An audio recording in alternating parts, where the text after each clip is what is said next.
Was it a hard decision to take the Canyon Gap out, or was it an easy decision once you'd seen it in action? I think it should have stayed in. You're still on that page. I was on the adjust it, make it right, because the feature was big. Yeah, it wasn't overly big. Was it bigger than anything else we've done? No, not really.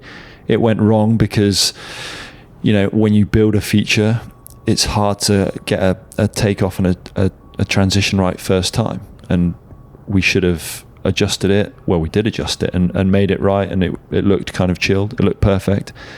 The problem was there'd been such a backlash by this point. There'd been a media backlash and people were quite upset. I think, people got nervous and it had to come out. I guess it was a consequence thing, right? Like the at least looking at it anyway, from the imagery that we saw. I've not been on site. I've seen it from the road, but I've not been on site since you put it in. Like, it looked like if you came up short, it was going to be absolutely horrific. And I think maybe that's what people were kind of more concerned about. I don't know. Yeah, definitely.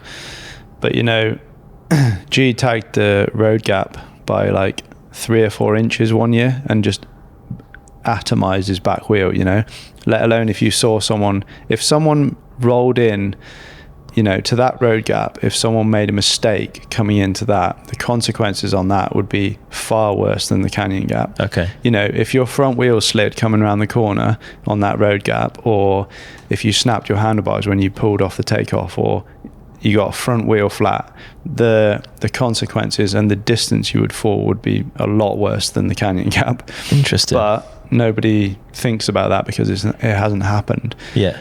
So it's only when something happens that people are like, I think the spectacle of the Canyon Gap as well, because it is going over that like natural cannon down. Yeah, it captures those emotions and those fears that we naturally have. It makes you go, it's got absolutely. that thing about it. Yeah. But the exposure stood on the end of the road gap versus stood on the end of the canyon.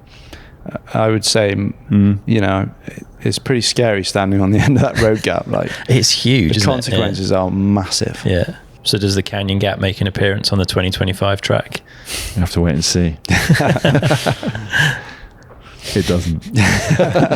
That's a shame. It's just too much to get it to a situation where everyone would be happy to put it in, or? No, I think it would have been fine for it to go in and it would have been safe. But I think, when you have something that gets a certain amount of bad publicity, then, Cause I guess if someone did get hurt on it now, like the amount of, it's not worth it. It wasn't that we had to make something more safe, or it just had to be different. So But you'd built quite a lot of track above that, right? To kind of get into it. Are you able to utilize some of that? Have you found a way to get into it, or was that all kind of a write-off? Yeah, that section from what was the new section last year down to the canyon, we can't really use it. Okay.